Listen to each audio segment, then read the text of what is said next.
mengorbankan eh, orang-orang. Jadi sekarang kalau dia dikembalikan, sampai seberapa jauh jaminan kita bahwa dia tidak akan melepaskan diri dari penjara? Bagaimana kalau dia akhirnya dari tahanan lepas kemudian melakukan suatu tindak kejahatan, dan tindak kejahatan itu belum tentu terdeteksi lagi, karena di Inggris pun terdeteksinya kan cukup sulit. Bagaimana kalau di sini tidak terdeteksi? Jadi sebetulnya kenapa kok di Inggris mau menukar? Ada apa? Apakah dia merasa itu lebih menguntungkan? Karena bagaimanapun juga di Inggris barangkali dia harus dibiayai seumur hidup oleh negara Inggris karena di penjara di Inggris kan cukup mahal daripada penjara di sini. Tapi jangan sampai itu ditukar, permasalahannya pindah ke sini. Apalagi udah masuk jatuhnya ini kasus internasional ya Bu? Ini kasus yang sangat berat, bukan kasus yang biasa. Terlalu banyak orang yang sudah sampai meninggal karena dirinya. Jadi dari sudut, jadi seperti sudah melakukan pembunuhan. Terserah pembunuhan itu karena jiwanya atau karena apa, tapi itu yang terjadi. Apakah kita mau bahwa di sini juga terjadi hal yang sama? Bu, tapi kan dalam kasus Itu kan juga ada di sini. Hukumannya apa? Lalu itu kita tarik bagaimana gitu. Kita juga kewalahan kan. Coba kita lihat yang dulu-dulu terjadi. Itu pendeteksiannya cukup lama. Lalu akhirnya juga banyak korbannya. Lalu hukumannya juga cukup berat. Lalu kita tarik ke sini. Bagaimana kalau hukum di sini tiba-tiba mengatakan, oh dia sakit jadi tidak perlu dimasukkan penjara. Kita kan nggak tahu. Hukum di sini kan belum jelas. Apa perlu harus ada revisi untuk hukum Yang lain? Apalagi kalau sakitnya ada sakit psikopat, itu kan sebetulnya jalurnya adalah hukuman kan. Kriminalitas di mana dia betul-betul enjoy, senang terhadap pelaksanaan untuk melakukan suatu kejahatan. Sekarang bagaimana? Sama seperti ada juga kejahatan seks yang senang membunuh.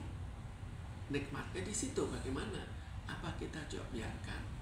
Berarti tidak punya rasa kapok atau tidak rasa bertobat atau apa Bu dengan karakter seperti itu?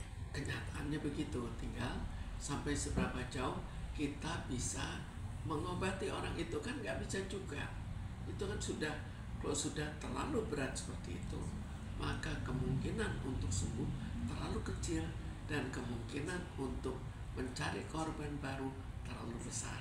Metode apa yang harus dilakukan oleh para medis dan kedokteran untuk menyembuhkan tingkat seperti ini Bu? Sekarang kita harus tahu ya bahwa di bidang kedokteran pun ada yang namanya prognosa, ada namanya keberhasilan pengobatan.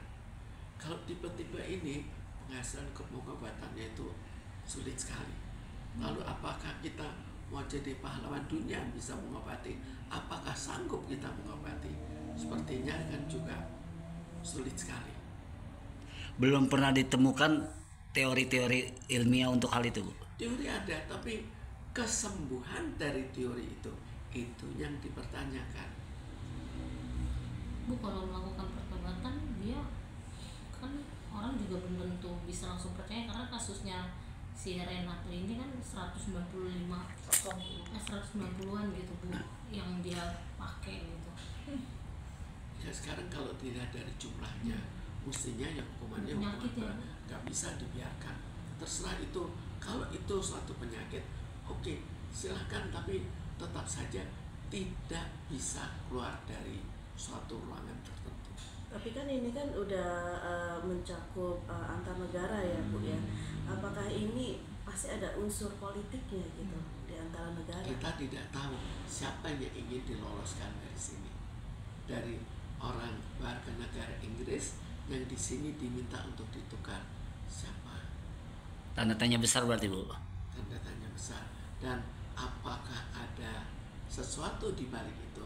Apakah ada biaya sebagai pertukaran, sebagai pergantian, itu pun kita belum tahu kan, dan mungkin tidak akan tahu. Tapi kehadiran predator ini kan tentu menimbulkan ketakutan. Ya, Itu kehadiran predator seks di masyarakat itu kan menimbulkan ketakutan yang sangat luar biasa. Itu cara mengenali ciri-ciri itu apa sih, Bu? Nah, sekarang kita lihat ya, ciri-ciri itu di Inggris begitu sulit untuk diatasi, begitu sulit untuk diketahui. Apakah kita anggap kita akan cepat mengetahui? Bu, tapi kalau si predator kayak sekelas Reinhardt ini, Bu, dia melihat status darah yang dia pakai itu dari segi umum atau memang karena dia punya fantasi sendiri Dan gitu? mungkin dia punya satu kelainan tersendiri dalam seksnya, di mana dia akhirnya menikmati. Kan kalau kita lihat dari kelainan seks itu adanya, oh senangnya sama anak kecil, ada yang senangnya sama jenazah, ada yang senangnya dengan binatang pun ada. Jadi itu kan namanya penyakit. Tapi apakah kita mau dioper penyakit itu tiba ke sini, dan apakah kita tidak membawa risiko yang terlalu besar, di mana hukum kita belum berhasil ditegakkan dengan baik, di mana penjara belum berhasil untuk betul-betul melarang seorang yang dipenjara untuk keluar. Dilarang, tapi belum berhasil untuk mencegah. Ternyata cukup banyak yang menjalankan penjara itu di luar penjara, hukuman penjara di luar penjara. Kalau untuk kasus Reinhardt ini, Bu, dengan dia sudah diworo-woro di sosmed akan dipulangkan dengan barter, sebenarnya itu lebih masuk kayak si Reinhardt ini punya power kah, Bu, sampai ada Itu yang dipertanyakan, tapi powernya power apa? Ternyata kan orang tuanya orang kaya, itu kan powernya. Apakah power kekayaan yang dipakai? Kalau power kekayaan yang dipakai, kira-kira apa? Mungkin ada hubungannya dengan mafia-mafia yang ada di Indonesia. Ya, itu separah seperti kalau terjadi di sini. Kira-kira apa sih dari undang-undang kita yang harus direvisi supaya ada unsur jera gitu loh, untuk orang-orang penyimpang seperti ini? Itu dulu kan pernah dipersoalkan heboh, disuntik, tapi itu pun juga banyak pro dan kontranya. Pro kontranya Tapi ya pro dan kontra untuk menyuntik orang supaya jadi tidak bergairah. Kalau secara Tapi kalau pada dirinya, apakah cara apa yang membuat dirinya untuk menikmati pembunuhan? Apakah pembunuhan itu sendiri? Maka dengan hormon pun tidak akan berhasil. kalau menurut Ibu sebagai seorang psikiater untuk menanggulangi atau mengatasi masalah terkait kelainan seks, menurut Ibu solusi yang tepat itu apa, Bu, dari menurut Ibu? Jadi solusi tidak ada, tapi keberhasilan terhadap solusi itu yang jadi pertanyaan. Di Inggris juga ternyata tidak berhasil. Apakah dianggap di Indonesia akan berhasil? Ini kan suatu penyakit yang bukan hanya ada di Indonesia, di Inggris atau tempat-tempat lain.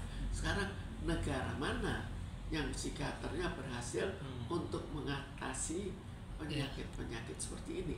Kalau tidak berhasil bagaimana? Seperti orang yang biasa membunuh. Apakah karena dia mempunyai kelainan, dia senang membunuh, akhirnya diberikan prioritas? Kan enggak juga. Itu tetap suatu yang sifatnya penyakit, walaupun itu penyakit, tapi bukan diberikan dispensasi. Kalau itu penyakit yang sifatnya sakit jiwa, yang betul-betul sakit jiwa, itu masih bisa diberikan dispensasi. Kenapa? Karena kalau diberikan obat bisa sembuh. Jadi belum ada formula